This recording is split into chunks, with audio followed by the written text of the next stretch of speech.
Hello and welcome to another edition of Ask Dr. Darwin, where you ask questions about dental school, dental residency, life after residency, and even questions about your dental health and oral health care. I'm Dr. Darwin Hayes with another edition. In today's episode, we're going to be talking to a new dentist who's practicing a couple of years after residency, and we're actually going to be talking about her preparations in pursuit of becoming an endodontist.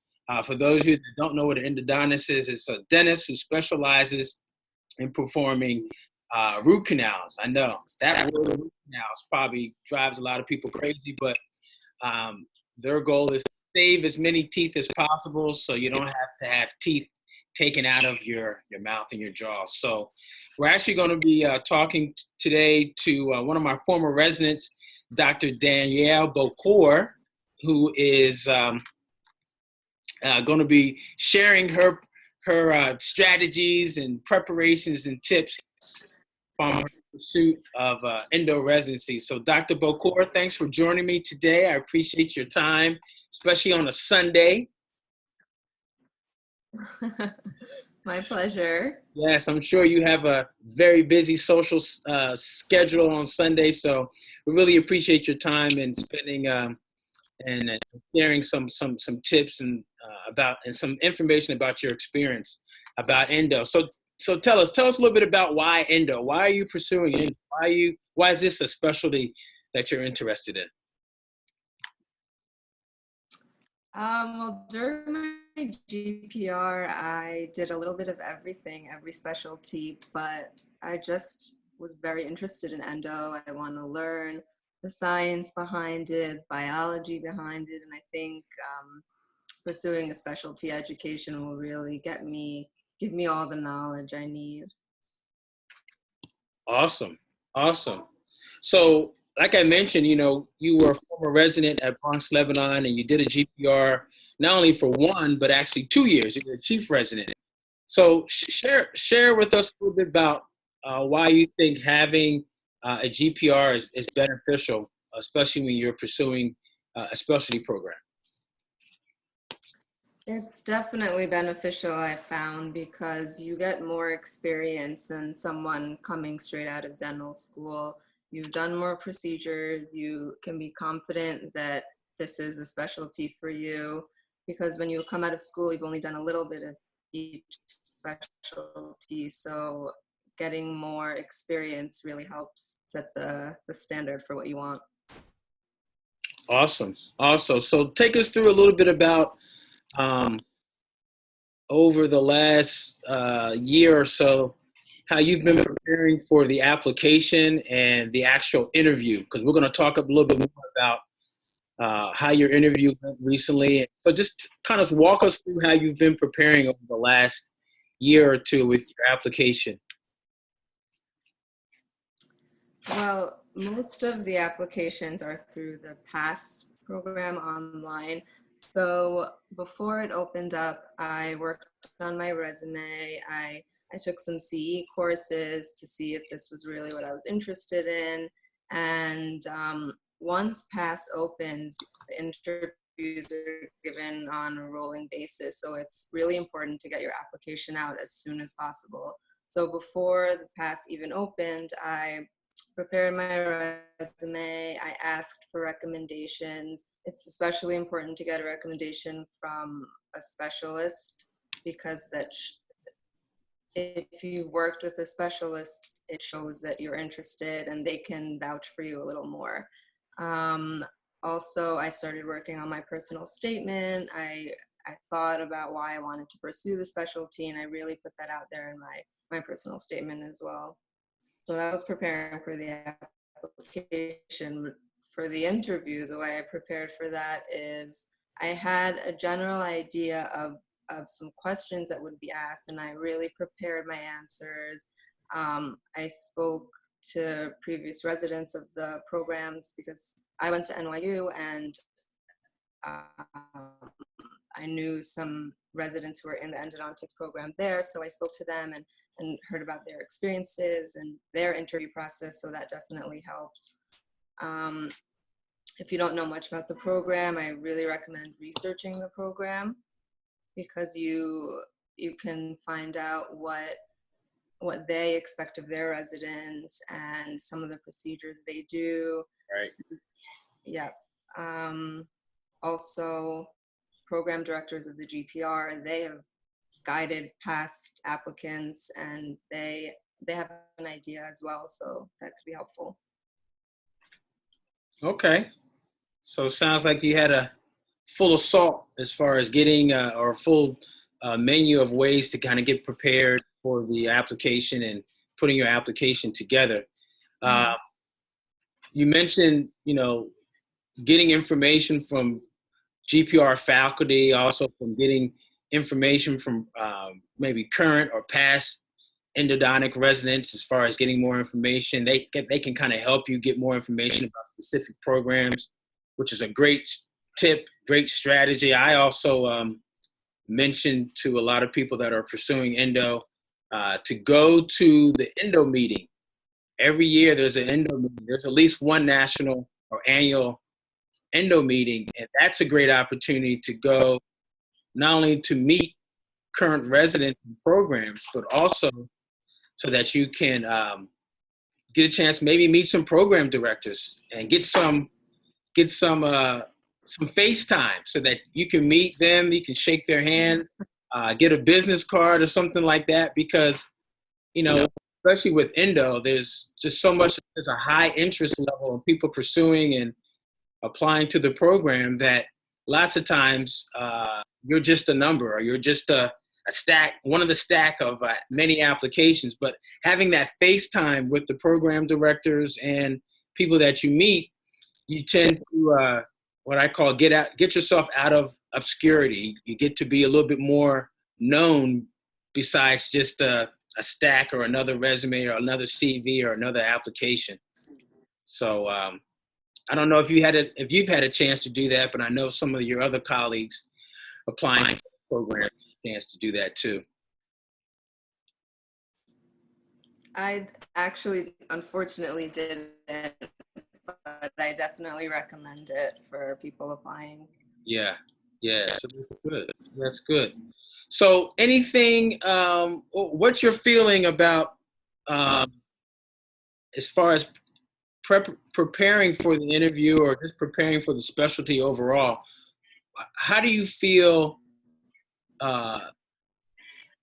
looking into, like, doing outside research or basically doing some type of outside reading on a daily basis? What's the importance of that specifically for an endo residency? It's funny you asked that, because on my interview, one of the faculty members actually asked if I have read any literature recently.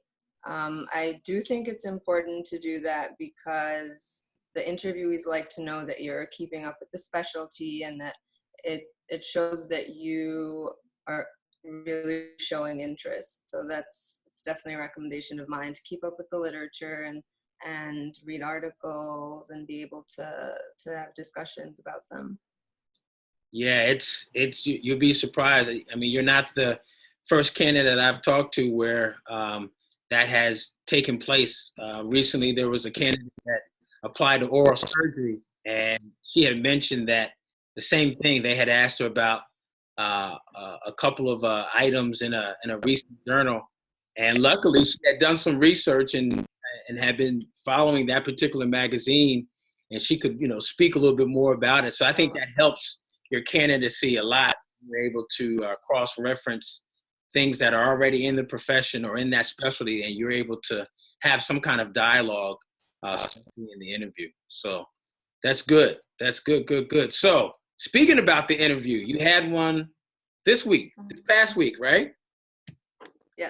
Yeah. I did. Yeah, cool. So tell us a little bit about the interview, what it was like, describe it. How were the people? What was the environment like? Because not every day that everyone gets to the second stage of the whole process, which is get the interview and actually go to the interview. So kind of describe that. It was exciting, a little nerve-wracking. Mhm. You should definitely expect to spend a whole day at the program. Um, Everyone was really friendly. They try to create a relaxed environment, and I think when it comes down to it, they just want to get to know you because everything that you've done is on your application. Your resume is there, your personal statement is there. The program directors, the residents, they just want to get to know your personality and see if you can fit into the program. Um, the way my interview started this past week, the director came and spoke to us, told us a little bit about the program so that we could be prepared. And then we spent a few hours observing and shadowing the residents in the clinic. So we Mhm. got to assist them, we got to ask them questions, and then you interview with a few different people. So I interviewed with the director of the program, I interviewed with multiple faculty members, and then also the residents interview you because they see different things differently than a program director would. So they try to get you to interview with everyone, and they can get a better idea of who you are. And yeah, that was the day. It was long and exhausting, but you really get a feel for what the program is like. Did you do a lot of walking too? And what time did it start for you? So it started at 8 a.m. Okay. and I got there a little early just to make sure I knew where I was going and found the building and the room okay. Right. And then I spent the whole day there, so it was until about 5 o'clock. Oh wow. I hope you had some comfortable shoes on too. I did. I made sure because I knew I'd be on my feet all day to to look Exactly. presentable but comfortable as well. There you go. So there's a quick tip, ladies, if you're interviewing, make sure you don't have make sure you have some comfortable shoes. You don't have to have 5 foot, not 5 foot, 5 inch stilettos or even 1 inch stilettos. You want to have some comfortable shoes in case you're having to walk around all day, right? Exactly. Yeah, yeah, okay. So that kind of gives us an overview. So all day, people were friendly, but the main thing, it sounds like they really want to get to know you personally because they, like you said, they have all your information in your CV as part of your application. They want to see things like how you're interacting with people, see your Mhm. facial expressions, your body language, what you're saying, not necessarily, or what you're not saying, uh, just verbally, but just kind of like your body language. Wouldn't you kind of agree that that kind of comes into play too? Yes, Yeah. So that's good. definitely. Um, so you met with a lot of people that were part of the program, met with the residents, and that's one of the things I've heard a lot too. That from other programs and just other people that have been interviewing, that in some programs the residents have a strong vote as to which candidates they like or don't like as much, especially in those programs where the residents spend a lot of time together throughout the day or in the evenings, like for oral surgery, I'm sure, pedo, and probably for endo too. So that's good that you mentioned that that is key, that you want to be able to interact and have some questions, not only for the faculty and the program directors, but also for those residents, maybe even the chief, or of course the chief residents, but all the residents, because they have some say in who we elected. Yeah, the program director actually stressed the fact that we should interact with the residents because he takes their opinion. He highly takes it because they do have a say also in who they think will be a good fit for the program. Right, right. Okay, well, cool. So you left your interview, you probably felt kind of good. You were like, yes, okay, this is done. You know, what were some takeaways are some main takeaways that you had from both the process of getting to the interview and then getting to the interview and having it completed? What are some takeaways?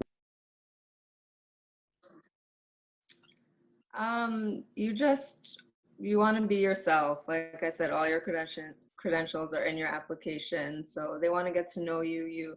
You should show your enthusiasm, show your interest in the program, especially in why, show that you would be a good fit for the program as well. Definitely after the interview, I recommend a thank you letter to the directors, any of the faculty that you interviewed with as well, because it's not just, it doesn't just end at the interview. You want to show that you're really interested afterwards as well. I like what you said. It doesn't end after the interview. I like that. I'm gonna write that down. That's a good point. Process doesn't end, or your interview doesn't end after the end. Your interview doesn't actually end after the actual interview. It's still right. Yes. And that's a good point, because depending on the program, they may have just one set of interviews, or they may have 5 or 6 different interviews scheduled. So you don't know. It may not be the last time that the program is actually having candidates. So you want to find a way to still be in communication with them afterwards, because they still may have 4 more sets of interviews and maybe 20 more candidates. So now your particular program that you applied to, that you had an interview for, how many positions are available? 5 positions. 5 positions. Okay. And is it a 2-year or 3-year program? It's a 2-year program. 2-year program. So 5 per class. 5 per class. Okay. Yes, they're probably looking at, I wouldn't say 50 applicants, but maybe close to 20 or 25 or something like that. So that's great that you're on that top 25 list here. That's great. We want more of those.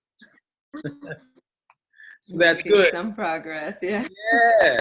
Wait, hey, that's what it is. It's a progress. It's part of the process too. So knowing what you know now, knowing what you know about this application process that you've been involved with, knowing what you know about the interview and what you experienced, is there anything that you would have done differently? And if so, why and what? I probably would have researched the programs a little bit more and prepared questions, because after each interview, be it with the director, the multiple faculty members, the residents, they always ask, do you have any questions for us? And when you have questions, it shows them how interested you are and that you really want to learn and be involved. So that would be one thing that I would have prepared a little more. Now, I know you had some questions. Please tell me you had some questions. I did. Okay, good. I had some questions, but I didn't realize how much or how often they would ask that. Do you have any questions for us?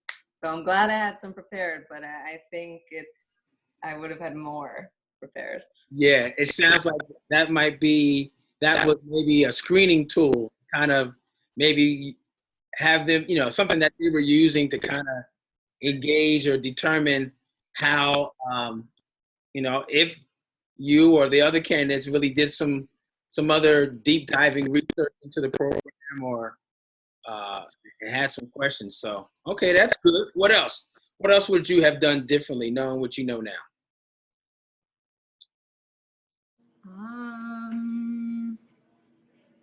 Probably would have read more literature. Now, why is that? Did they ask you some questions about some particular? They didn't ask me anything particular, but they asked me if I had read anything, and I wish I was prepared with with an interesting article or something that would show them that, okay, she's really trying here. So that would definitely be a tip of mine. Okay. So reading an article or being able to sufficiently answer the question if it comes up, that if they ask you, hey, so what article have you read, or what's new in endodontic literature, and you would have been able to, I just read this article about this procedure, and it was this versus that, and this was the synopsis. So doing some active research so that you can be prepared to share it in the interview. Okay. Just writing that down too. Okay. Any other things you would have done differently, knowing what you know now?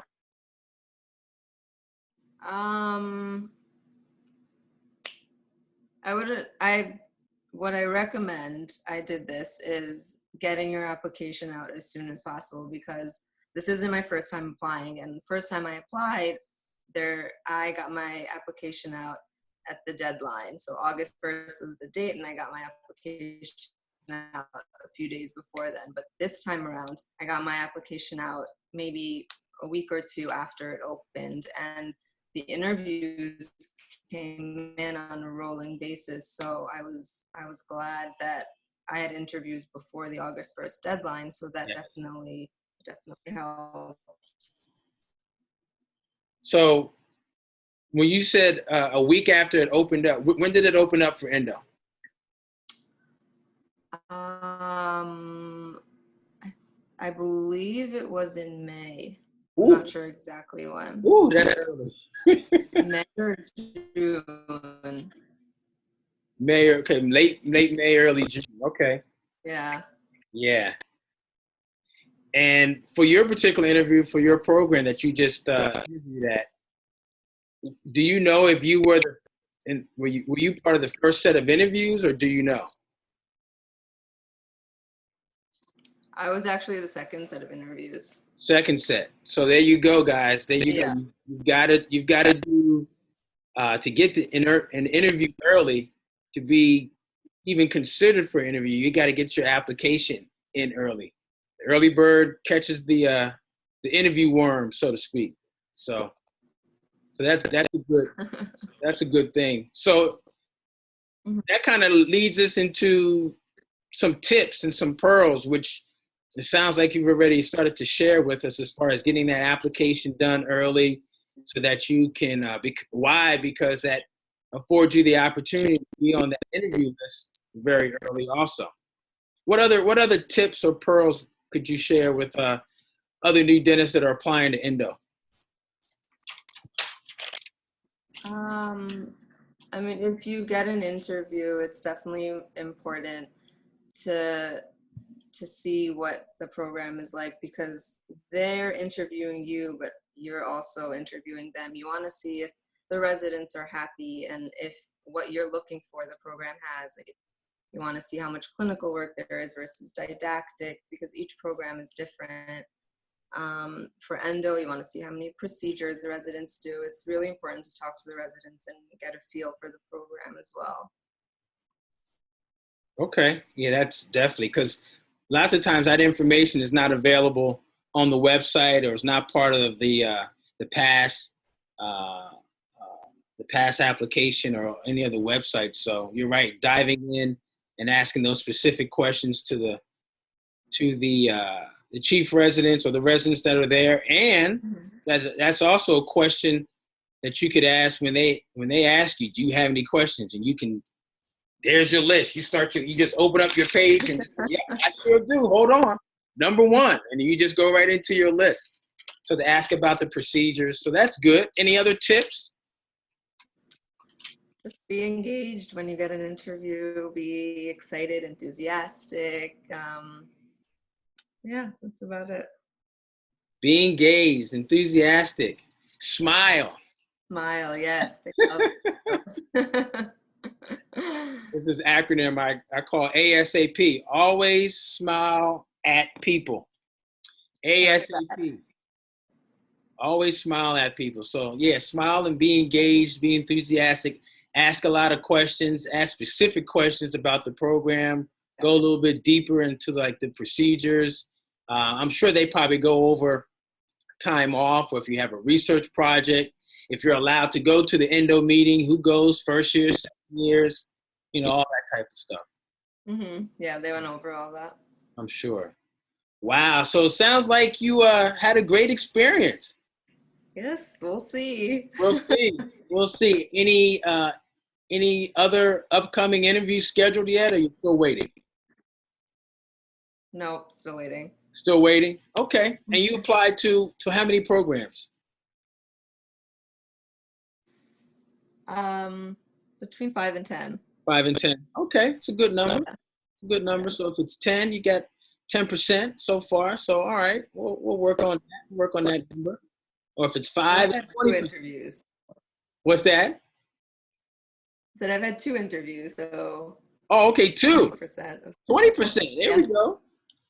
20%. That's awesome. Well, keep us posted as to how things are coming for you as far as the interviews and the results. And I just really appreciate you spending your time, spending your Sunday with us, and trying to help some other new dentists as far as some strategies and tips on how to interview for endo residency.